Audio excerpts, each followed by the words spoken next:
ஆனால் காந்தியடிகள் சொல்வது, நீ வாயிலிருந்து எடுத்து பேசுகிற வார்த்தை கேட்பவன் செவிவரைதான் சென்று சேருங்கிற. ஆனால் நீ இதயத்திலிருந்து எடுத்து பேசுகிற சொற்கள், வார்த்தைகள் செவியும் சென்று அதற்குள்ளே போய் அவன் சிந்தனையை தொட்டு செயலாக்கம் பெறுங்கிறான். அப்பதான் அதை யோசிக்க வைக்கும் அவனுங்கிறப்ப. அப்ப இதயத்திற்கு நெருக்கமாக மக்களுக்கு நீங்க பேசணும், மக்களின் மொழியில பேசணும், மக்களுக்கு அதை புரியும்படி சொல்லணும். இப்ப உதாரணமா இப்ப எங்க அப்பா சொல்றாருங்க, மருங்கு வண்டு சிறந்து ஆர்ப்ப மணிப்பூ அடை அதுபோர்த்து கருங்கையில் கண் விழித்து ஒழுகி நடந்தாய் வாழி காவேரி. இது இளங்கோவடிகள் காவேரி அழகுற பாடி வரவேற்கிறார். இப்படி இருகரையில் நிற்கிற மரங்கள், அதுல இருக்கிற வண்டுகள் அப்படி இன்னிசைக்கிறது, ரிங்காரம் இடுது, பாட்டு பாடுது, கேட்க நல்லா இருக்கு. அந்த பூக்களை உதுத்து அது ஆதியில் அந்த தண்ணிக்குள்ள விடுது, காவிரி நதி ஆறுல விடுது. அந்த பூக்கள் நிறைஞ்சு மிதக்கும் போது அது பூக்களால் ஆன ஆடையை உடுத்துனது போல இருக்கு. அங்கங்கே கெண்டை மீன்கள் துள்ளி விளையாடுது. அது அந்த காவிரியின் கண்கள் போல இருக்குதான். அந்த துள்ளி குதிக்கிற கெண்டை மீன்கள் தான் உன் கண்களா அப்படின்னு கேட்கிறான் இளங்கோ.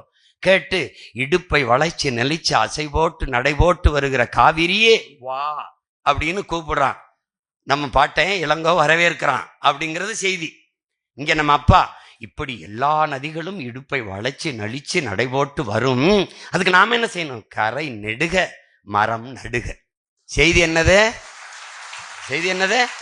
கரை நெடுக மரம் நடுக. இதுதான் இங்க.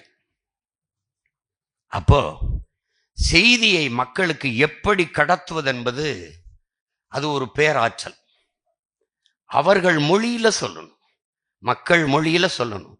அதை நீங்க சொல்றது பாருங்க, நேரம் ரொம்ப முக்கியம். தம்பிகள் பேச சொன்னாங்க பார்த்தீங்களா, அந்த குறையை நீங்க களையணும். இனி வரும் காலங்களில் அது இருக்கக்கூடாது. ஏன்னா நீங்க 15 ஆண்டுகளை கடந்து போறோம். 10 ஆண்டு கால அரசியல் தேர்தல் களத்தில் நிற்கிறோம். இப்போ 10வது ஆண்டுல நிற்கிறோம். 10 ஆண்டுகளில் தனிச்சு நின்று 8.22 6 மணி நேரமாக நம்ம வாக்கை எண்ணல. எண்ணிருந்தா 10 கூட போயிருக்கலாம், 11 கூட போயிருக்கலாம். ஒரு புது சின்னத்திற்கு இந்தியாவை யாராள்றதுங்கிறதுல தேடி நம் மக்கள் தனித்த ஒரு அங்கீகாரம் பெற்ற ஒரு கட்சியாக மாற்றி இருக்கிறார்கள் என்றால் நம் மக்கள் மகத்தானவர்கள், நம்மளை பெற்றவர்கள், நம் உடன் பிறந்தார்கள், மகத்தானவர்கள். சாதி சொன்னார்கள், மதம் சொன்னார்கள், சாராயம் கொடுத்தார்கள், சாப்பாடு கொடுத்தார்கள், பணம் கொடுத்தார்கள், மூக்கத்தி கொடுத்தார்கள், கொலுசு கொடுத்தார்கள், அண்டா மிக்சி கிரைண்டர் எல்லாம் கொடுத்தார்கள். எல்லாவற்றையும் விட்டு மான தமிழ் மக்கள் நம்மை தேடினார்கள். அப்படினால் தேடல் மக்களுக்குள்ள இருக்குது.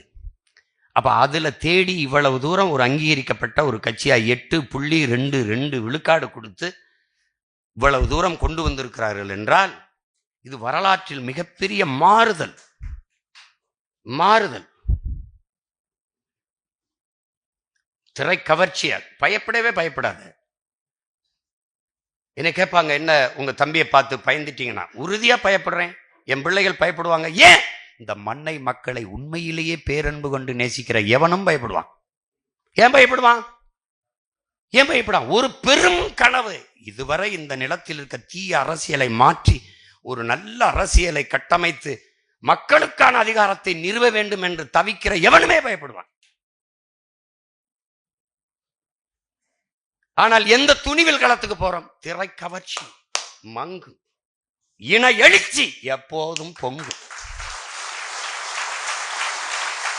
அதனால அதை போட்டு குழப்பிக்காத. அங்கே நிற்பவர்கள் நம்ம உடன் பிறந்தவர்கள், அவருக்கும் சேர்த்து நாம் களத்தில் நின்று போராடிட்டு இருக்கோம்.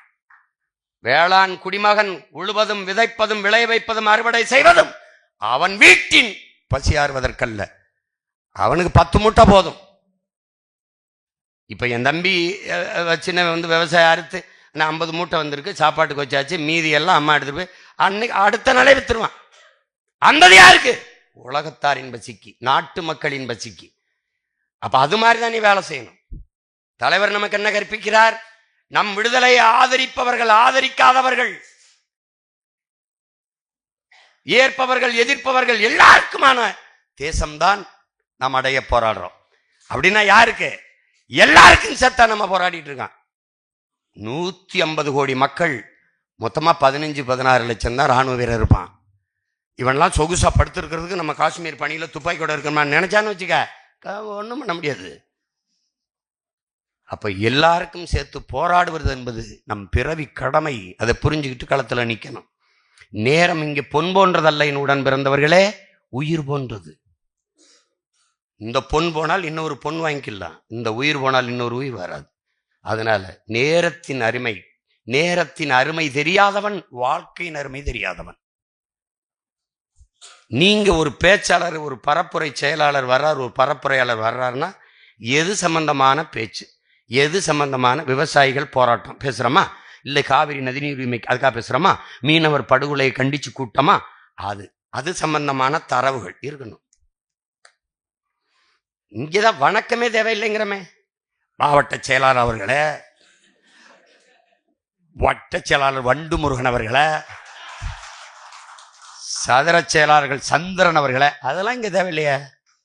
ஏன் நேரத்தை நீ வீணடிக்கிற?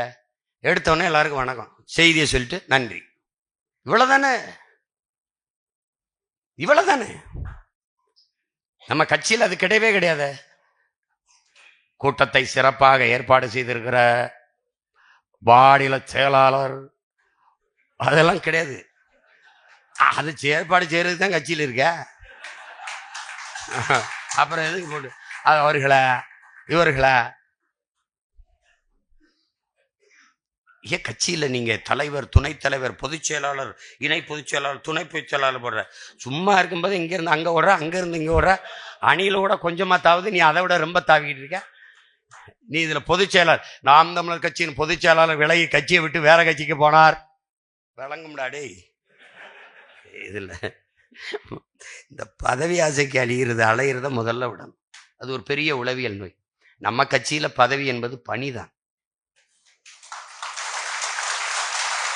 இவர் முதல்ல நீ யாருன்னு நான் உனக்கு சொல்றேன் கேட்க. நீ யாருன்னா இனத்திற்கு, நாட்டு விடுதலைக்காக நான் முதல்ல போய் சாகுறேன், இல்ல நான் முதல்ல போய் சாகுறேன், இல்ல நான் முதல்ல போய் உயிரை கொடுக்கிறேன்னு போட்டி போட்ட ஒருத்தர் காம்பாரு.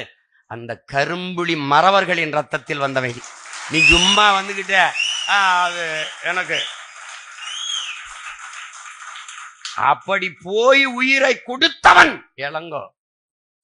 ஆனால் உயிரை கொடுக்க இருந்தவன் புகழ்மாறன். அவன் எனக்கு பாதுகாப்புக்கு அவன் அந்த இளங்கோ 10 முறை பல முறை கடிதம் எழுதி எழுதி எழுதி இந்த புகழ்மாறன் போக இருந்த இடத்த அவன் வாங்கிட்டான். கடைசியா அங்க போய் ஆணையர் அந்த அனுராதபுர தாக்குதலுக்கு போயிட்டு அவன் உயிர் போற நிலையில் தலைவருக்கு அனுப்பிய செய்தி இன்னும் இருக்குது. தலைவர் பத்திரம், அவ்வளவுதான் சொன்னான். அப்ப ஒரு தலைவன் எப்படி உருவாயிருக்கான் பாருங்க. நீ சாதாரண வீர் தலைவனுடைய பிள்ளை இல்லை. நீ 21 பேரை அனுப்பிட்டாரு. அந்த 21 பேருக்கு தெரியாமல் அவனை உளவு பார்க்க 3 பேர் அனுப்புறாப்புல. என்ன சொல்லி அனுப்புனாரு? நம் எதிரி ராணுவம் தானே ஒழிய ராணுவ வீரர்களின் குடும்பத்தினர் கூட கிடையாது. நீ தாக்குதல் நடக்கும் போது ராணுவ வீரர்களின் மனைவியோ அல்லது குழந்தைகளோ குடும்பத்தாரோ வந்துவிட்டால் உன் உயிரே போற நிலைமையிலும் தாக்குதலை தொடரக்கூடாது. இப்படி ஒரு தலைவனை உலக வரலாற்றில் காட்டுறான். உலக வரலாற்றில் எந்த இனத்திலும் இப்படி ஒரு தலைவனை காட்டுறான். காட்டு பார்ப்போம். ஆனால் இந்த 21 பேரும் நீ நம்ப முடியாது. 6 மாசம் சாக்கடை குழிக்குள்ள உட்கார்ந்து இருந்திருக்காண்டா. சாக்கடை குழிக்குள்ள தகுந்த உரிய நேரம் கொக்கக்க கும்பும் பருவத்து மற்றதும் குத்தக்க சீர்த்த இடத்துங்கிறான்ல, அந்த மாதிரி ஓடுமீன் ஓட உரிமீன் வருமளவும் காத்திருந்ததாம் கொக்குங்கிற மாதிரி அப்படியே காத்திருக்கான். 6 மாத காலம் சாக்கடை குழிக்குள்ள கழிவு நீர் ஓடுற குழிக்குள்ள உட்கார்ந்துருக்கான். என்ன வெளிச்சம் இருக்கும், என்ன காத்திருக்கும், என்ன. அப்ப எவ்வளவு பெரிய வெறிடா என் தாயகம் விடுதலை அடையணும்னு. அந்த வெறியில ஒரு துளி இருந்தாலும் அண்ணன் ஜெயிறது உனக்கு சரின்படும். சமரசம்ங்கிறது செய்யாத. கவி அரசு கண்ணதாசன் நம் தாத்தா நமக்கு என்ன சொன்னா? சமரசம் ஒரு தடவை செஞ்சுட்டா வாழ்நாளின் கடைசி நொடி வரை நீ அதாண்டா செய்யணும். எப்படின்னு, இப்ப உதாரணத்துக்கு நான் ஒரு அமைச்சர் ஆயிட்டேன். என் தம்பி வர அருண்ஜெய்சியில் வந்தானே, ஒரு 10 லட்ச ரூபா தரேன்றாப்ல, இந்த இடத்துல கையெழுத்து போட்டு விடுங்கண்ணே. போட்டோம். ஒரு தடவை இதோட நிறுத்திக்கிறோம்னு. அடுத்து போயிட்டானே, இந்த அவருக்கு போட்டது மாதிரி இந்த ஒரு தடவை மட்டும் அண்ணே அவர்களாம் போட்டி இல்லைண்ணே, எனக்கு ஒரு தடவை கடைசி வரை கையெழுத்து போட்டுட்டே இருக்க வேண்டியதான். புரியுதா? அதாவது லெலின் சொல்றான் பாரு, சரி என்று பட்டதை உலகமே தடுத்தாலும் எதிர்த்தாலும் செஞ்சிரு, தவறென்று பட்டதை உலகமே செய்ய சொன்னாலும் செய்யாத. விவேகானந்தர் என்ன சொல்றாரு? எதற்காகவும் உண்மையை விட்டு கொடுத்துறாத, ஆனா உண்மைக்காக நீ எதையும் விட்டு கொடுக்க தயாரா இருங்கிறப்ல. நம்ம தாத்தா என்ன சொல்றாப்ல? நீ உண்மையை பேசு, உறக்க பேசு, இறுதி வரை பேசு, உறுதியாக பேசு, நீ தான்டா உண்மையிலேயே வீரங்கிறப்ல. யாரு? நம் தாத்தா தெய்வ திருமகன் முத்துராமலிங்க தவிர நமக்கு கற்பிக்கிறாப்ல. நம்ம உண்மையை பேசுறோம், உறக்க பேசுறோம், சத்தியத்தை பேசுறோம், சத்தமா பேசுறோம்.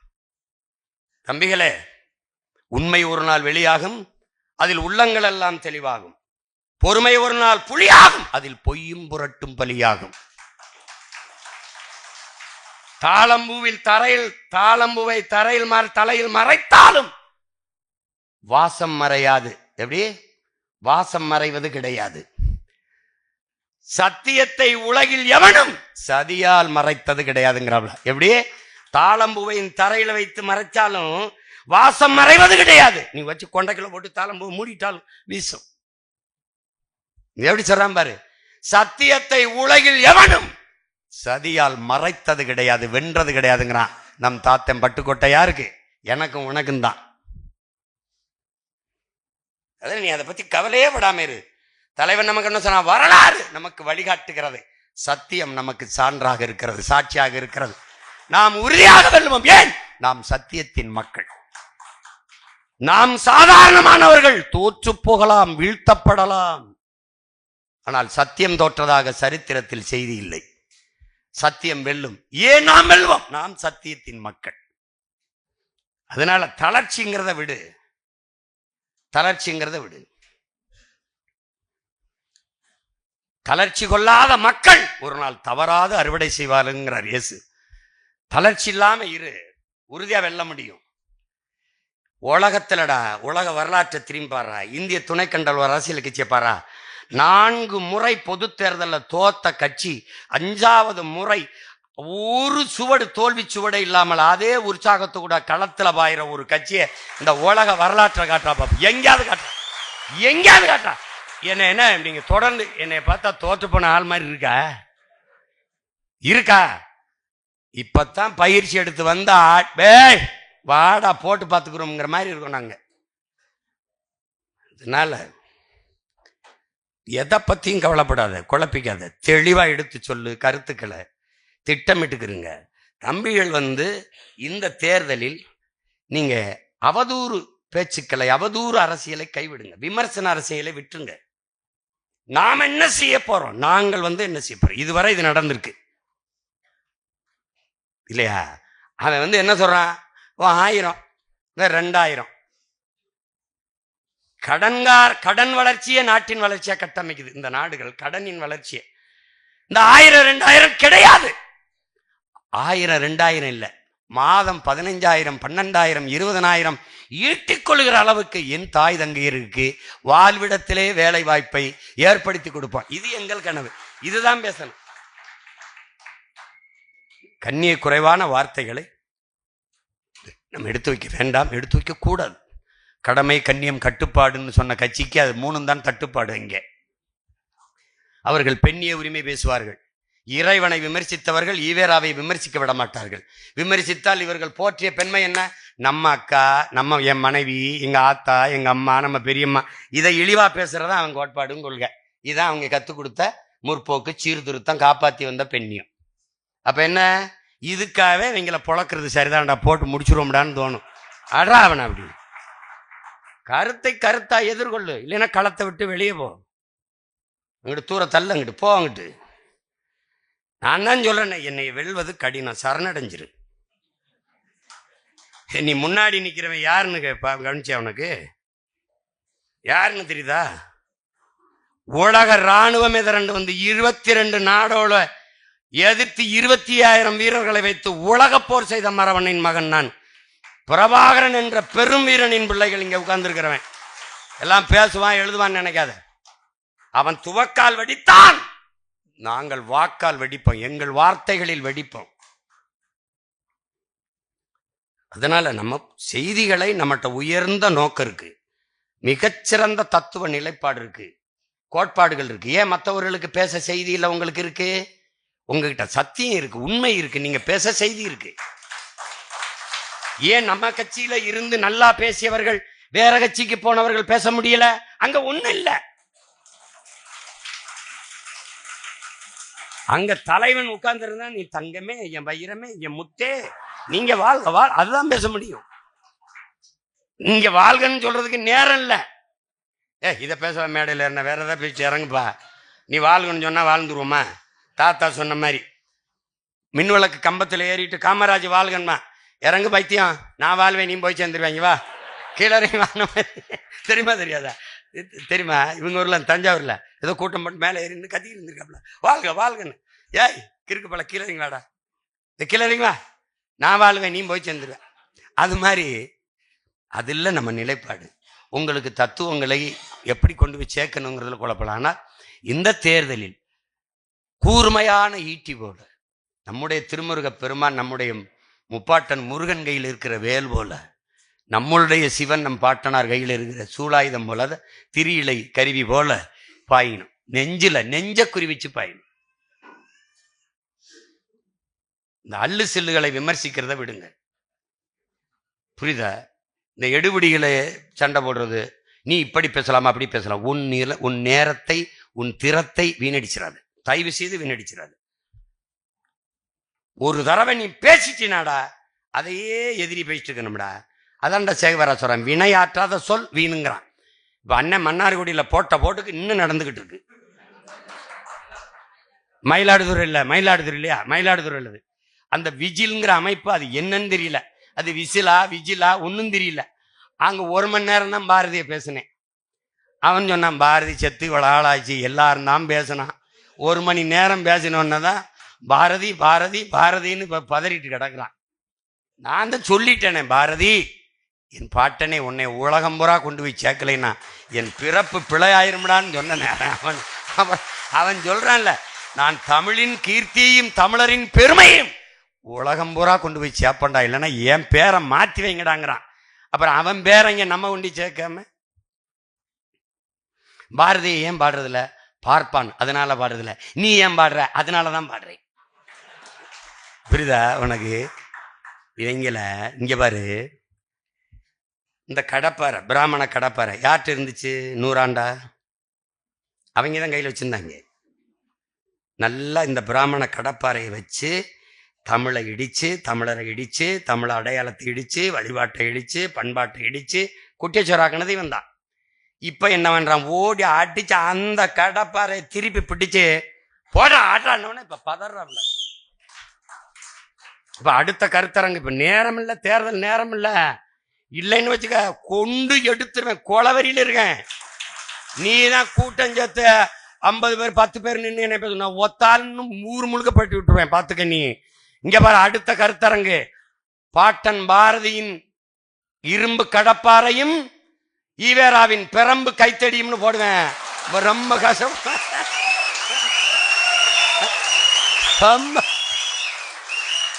இப்ப வந்து இங்க பாரு, இப்ப தேர்தலை முடிச்சுட்டு வந்து வச்சுக்கிறேன். நீ நீ நீ வந்து பேசிக்கிட்டே இரு, எல்லாத்தையும் வச்சிருக்கேன் குறிப்பு, மொத்தமா வச்சு வெளுத்து விடுறேன் இரு. என்ன கவனமா எடுத்துக்கொண்டு சேர்க்கணும்.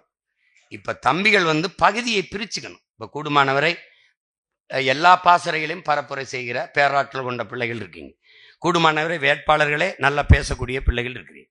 புதிதாக நம்ம போடுற பிள்ளைகளுக்கு நீங்க போய் பரப்புரை செய்யும்போது அந்தந்த பகுதி, இப்ப என் தம்பி வெற்றிச்சீலன் இருக்கிறாரு அப்படின்னா, அவர் புதுக்கோட்டை, தஞ்சை, திருச்சி இந்த பகுதிகளை பார்த்துக்கிட்டாலே போதும். விளங்குத என்ன சொல்றது? இப்ப என் தம்பி அருளினின்னு இருக்காருன்னா சேலம், அந்த பக்கம் என்ன சொல்றது, நாமக்கல், கள்ளக்குறிச்சி, இது 3ஐயும் பார்த்துக்கிட்டாலே போதும். என்ன போட்ட நீங்க அப்படி செஞ்சீங்கன்னா உங்களால சுத்த முடியாது. அது காலவரையும் அவன் சொல்றான் பாருங்க, 8 மணி நேரம், அதெல்லாம் வேணாம், செய்யாதீங்க. நம்மள ஒரு எழுச்சி இருக்கார்ல, எழுச்சி, அவரை வேட்பாளராக நிற்க சொன்னேன். அவர் என்கிட்ட வந்து இல்லைண்ணே நான் ஊரா போய் பேசுறேன். அப்ப என்ன சொல்ல வர்றாரு, நான் ஊரா பேசி தான் உனக்கு ஓட்டு வாங்கி கொடுத்துருக்கேன். இப்ப என்ன சொல்ல வர, இப்ப நீ ஊரா பேசிதான் எனக்கு வாக்கு வருது, அதெல்லாம் நாங்க பேசிக்கிறோம் அப்படிதான் அனுப்பியிருக்கு. அவர் சம்மதிக்க ரொம்ப இது பண்ணிட்டாப்ல, சட்டத்துறை அமைச்சரா போடுறோம்னு இருக்கு. அதனால பாரு போடா நாங்க பேசுறோம்டா. இப்ப துருவன் கூட சொன்னாப்புல, முத அண்ணன் காரைக்குள்ள நான் பேசினேன். அவன் பேசுனது கூட மறந்துருக்கலாம், நான் ஞாபகம் வச்சிருக்கேன். சீமானோடு நாங்க நிக்கிறோம், சீமானுக்காக நிற்கல. அப்ப எதுக்காக நிக்கிறோம்? சீமானோடு நிக்கிறோம், சீமானுக்காக நிக்கல. இவங்க என்ன பண்ணுவாங்க, திராவிடங்க அந்த தலைவனுக்காக நிக்கிறோம். அவங்க எங்களுக்கு அந்த குடும்பம் தான் சரிப்பட்டு வரும். ஏப்பா உன் குடும்பம் கூட சரிப்பட்டு வராதாப்பா, இப்படி இருக்கு. அப்ப யாருக்காக நிக்கணும்? சீமானுக்காக நிக்க கூடாது. சீமான் சுமந்து நிக்கிற தேசிய விடுதலை, உரிமை, பாதுகாப்பு என்ற நோக்கத்துக்காக நிக்கணும். இங்க தனி மனிதர்கள் வருவார்கள், போய்விடுவார்கள். தலைவன் இருப்பான், போவான்.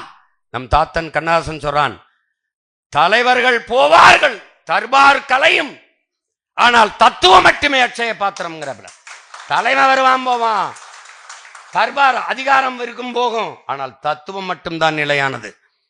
அப்படிதான் நம்ம முன்னோர்கள் தூக்கி சுமந்த கனவு. அந்த கனவை நம் தலைவன் தூக்கி சுமந்தான். இப்ப தலைவன் தூக்கி சுமந்த கனவையும் அவன் பிள்ளைகள் மொத்தமாக தூக்கி சுமக்கிறோம். இந்த கட்சி ஏதோ தமிழ்நாட்டில் இருக்கிற தமிழினத்திற்கு மட்டுமல்ல, உலக பேரினத்திற்கு. நாம் தமிழர் கட்சி முன்வைக்கிற அரசியல் உலக பொதுமைக்கு. புவி வெப்பமாகுது, அதை தடுக்க வேண்டும் என்பது ஒரு இனத்திற்கானதல்ல, உலக மக்களுக்கு, உலக மாந்தர்களுக்கு. தண்ணீர் நீர் நஞ்சாயிக் கொண்டிருக்கிறது, அது குடிக்கிற திறனை இழக்கிறது. காற்று கரியமில வாயுவாக மாறிக்கொண்டிருக்கிறது. சுவாச காற்றே நோய் தொற்றாக மாறிக்கொண்டிருக்கிறது என்று கதறுவதும் பதறுவதும் ஒரு இனக்கூட்டத்திற்கல்ல, உலக பொதுமைக்கு. அப்ப ஒரு உலக பொதுமைக்கு அரசியல் வைக்கிற பிள்ளைகளை இனவெறியர்கள், இனச்சாவனிஸ்டுகள், பாசிஸ்டர் என்று சொல்லுவது மிக கொடுமையானது. மாட்டுக்கு மாநாடு போட்டாய், ஆம் மாட்டுக்கு மாநாடு போட்டோம். உலகம் முழுமைக்கும் மாடு மிகப்பெரிய செல்வம், கால்நடை. பால் ஒன்றை மட்டும் வைத்து பிரேசில் வாழலையா? டென்மார்க் வளமாகலையா? ஆஸ்திரேலியா வளமாகலையா? நாட்டின் பிரதம அமைச்சர் ஐயா மோடி டைரி டேலே பால் நாளிலே பாலில் மிகப்பெரிய சந்தை இருக்கிறது, அதிலேயே நம் பொருளாதாரத்தில் தற்சார்படைய முடியும் என்று பேசியது இருக்கிறது. Beef export Hindustan is number 1 என்று பேசியது இருக்கிறது. இயற்கை வேளாண்மை என்கிறீர்கள், ஆடு மாட்டு கழிவில்லாத இயற்கை உரமேது? ஏன் இந்த அறிவு உங்களுக்கு இல்ல? சாராய பொருளாதாரம் 50,000 கோடி, பால் பொருளாதாரம் 1,50,000 கோடி. இது உயிரை எடுக்கும், இது உயிரை கொடுக்கும். எப்பக்கம் நிற்பது அறிவு சமூகமே, அறிவு சமூகமே எப்பக்கம் நிற்பாய்? மாடு என்பது, ஆடு என்பது நடமாடும் வைப்பகம் என்கிறார்கள். நடமாடும் மொபைல் பேங்க். அது தெரியாம பைத்தியக்காரா, ஒரு ஆடு ஒரு கிடாய் 1,10,000 வித்துக்கிட்டு இருக்கான் சந்தையில். பைத்தியக்காரன், என்னையும் உன்னையும் எவனும் வாங்க மாட்டான். நீ என்னப்பா அது, நம்ம தாத்தா கண்ணா மீன் ஜத்தா கருவாடு, நீன் ஜத்தா வெறுங்கூடுன்ட்டாப்ல தன்னமிச்சிடுவான். அதுக்கு நீங்க இதெல்லாம் நீங்க இதை கவனிக்கணும். அப்புறம் மரங்களுக்கு மாநாடு போட்டா எள்ளி நகையாடுறான். மரம்னா என்னன்னு தெரியாது அவனுக்கு, நீ எந்த பாடம் நடத்தி புரிய வைப்பாய்? அப்புறம் கடல்னா என்ன, நீர்னா என்ன, மழைனா என்னன்னு புரியல.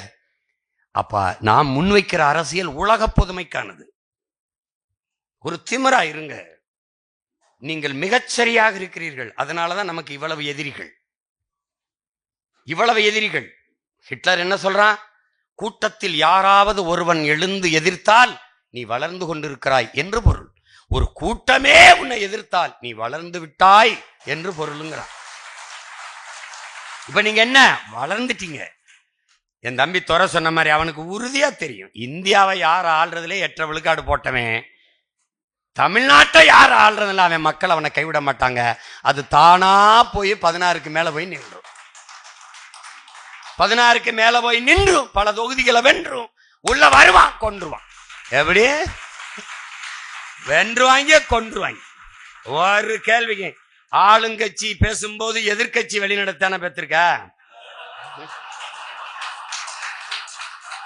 எங்க ஆளுங்க பேசும்போது ஆளுங்கட்சி வெளிநடப்பு செய்யும் பாரு. நீ அப்ப பாரு ஏடா தம்பி, ஆளுங்கட்சி வெளிநடப்பு.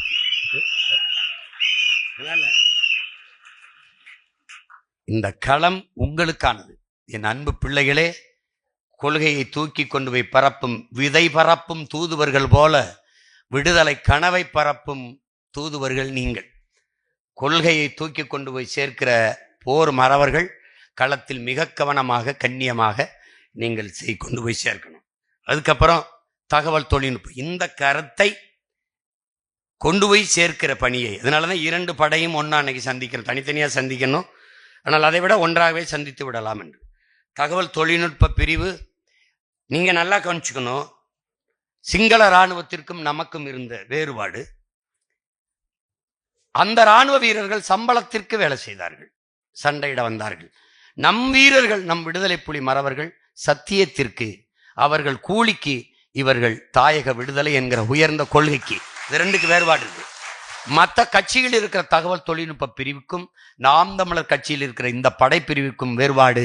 அவன் காசுக்கு எழுதுவான், என் பிள்ளைகள் உயர்ந்த கனவுக்கு, நச்சு இன விடுதலை கனவுக்கு எழுதுவார்கள்.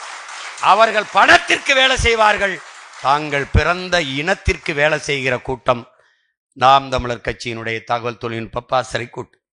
இந்த பாசறையில் பொறுப்பில் இருக்கிற பிள்ளைகள் தங்கை சுனந்தா, என் தம்பி மது, கணேஷ், இவர்கள் தான் இதை செய்ய வேண்டும் என்பதல்ல. தகவல் தொழில்நுட்ப பிரிவில் இருக்கிற பிள்ளைகள், அவன் கணேஷ் சொன்ன மாதிரி அலைபேசி கையில் இருக்கிற ஒவ்வொருத்தனும் தகவல் தொழில்நுட்ப பிரிவு தான். இப்ப நான் தகவல் தொழில்நுட்ப பிரிவில் இருக்கேனா? இருக்கேன். நான் கொள்கை பரப்பில் இருக்கேனா? இருக்கேன். நான் சுற்றுச்சூழல்லாம் இருக்கேன். ஏன் எல்லாமே நம்ம தான். வேலையை பொறுப்படுத்து, இந்த வேலை ஏப்பா இதை கூட நீ பார்க்க மாட்டியா, வெண்ணிலா நீங்க பாருப்பா, குருதி ஏப்ப நாதன் நீ பாருப்பா, ஏப்பா இது என்னப்பா நீ பாருப்பா, சுனந்தா நீ பாருப்பா அப்படின்னு தம்பிகிட்ட கொடுக்கறது, பிரிச்சு கொடுக்கறது, வேலையை பகிர்ந்து அளிக்கிறதான். ஆனா இதுல என்னன்னா, இந்த தங்கச்சி சொல்றது மாதிரி 2 மணிக்கு அண்ணன் வந்து தன்படத்துல படத்தை போடுறாப்புல, இந்த பதிவு கடத்துற எனக்கு நண்பர்களை தண்ணீர்னு டக்கு டக்குன்னு நானே எனக்கு இருந்த 5 பேரா கடத்தணும். அது எவ்வளவு பொறுமை இருக்கோ நேரம் இருக்கோ நான் ஒரு போட்டு செய்திகளை கடத்தி விடுவேன். நான் ஒரு 10 பேர் கடத்துறேன், நீங்க ஒரு 10 பேர் கடத்துங்க, நீங்க ஒரு 10 பேர் கடத்துங்க, நல்ல செய்திகளை கடத்துங்க, அதுதான் முக்கியம். இப்போ இந்த மாநாட்டுக்கு ஒரு காணொலி போடணும், எல்லாரும் போடணும், எல்லாருமே அந்த பணியை நம்முடைய பணியா செய்யணும். இப்ப பெருசா ஒண்ணும் இல்லை, அலைபேசியே இப்படி அந்த தன்படம் எடுப்போம்ல, செல்ஃபி எடுப்போம்ல, அப்படி வச்சுட்டு அதை வலையொலியா மாத்திக்கிட்டு அப்படியே அழைப்பு கொடுக்க வேண்டியதான். தனக்கு வேண்டிய 2-3 பேர் கடத்தினால் அதுவே போதுமானது, அதுவே போதுமானது. இப்ப குறிப்பா இப்ப என் மகன் பேரறிவு இருக்கான் பாருங்க, அவன் இந்த மாநாட்டு அழைப்பை எடுக்கிறது வந்து எப்படி இருக்குன்னா, உலக சிறந்த இயக்குனர் போல எடுக்கிறாப்ல. நீங்க வேணா பாருங்க. இன்னைக்கு காலையில எனக்கு ஒரு இது அனுப்பியிருக்கு. நீங்க வந்து 8 வயசு இருக்கும்போது நீங்க பர்கர் பீஸா கேட்டு உங்க அம்மாட்ட அழுதியலா, ஒரு ஸ்டெப் முன்னாடி வாங்க அப்படின்னு ஒன்று வருது. ஒரு குழந்தை பார்த்துருப்பீங்கன்னு நினைக்கிறேன், தங்கச்சி தான் அனுப்பியிருந்தது சுனந்தா எனக்கு. அதெல்லாம் பார்க்கும்போது இவ்வளவு அறிவுபூர்வமா நம்ம பிள்ளைங்க வேலை செய்யுது அப்படிங்கும்போது வெல்றதுக்கு ஒருத்தன் இல்லைங்கிற ஒரு திமிரு நம்பிக்கை வருது பாருங்க.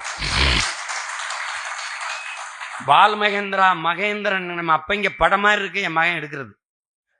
அவன் சின்ன சின்ன பசங்க நடிக்கிறாங்க, எவன் சொல்லி கொடுத்தாலும் அப்படி நடிப்பு வராது.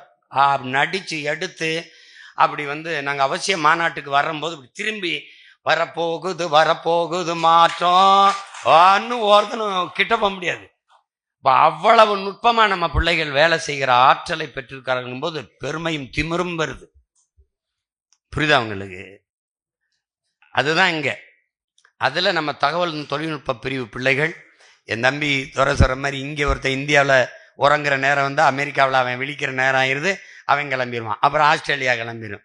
ஏன்னா அம்மா சோனியா காந்தி அவருடைய கட்சி கூட இத்தாலியில் இருக்கான்னு தெரியாது, ஆனா நம்ம கட்சி இத்தாலியில் இருக்கா இல்லையா? உலகத்தில் ஒரு அரசியல் இயக்கம் உலகம் பூரா இருக்குன்னா எங்கெங்கே தமிழர் இருக்கானோ அங்கெல்லாம் கட்சி இருக்கு.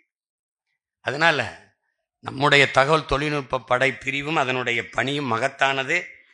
அதில் ரொம்ப அறிவுபூர்வமான நகர்வுகளை செயல்பாடுகளை நீங்கள் செய்து கொண்டு வருகிறீங்க, ரொம்ப பாராட்டுக்குரியது.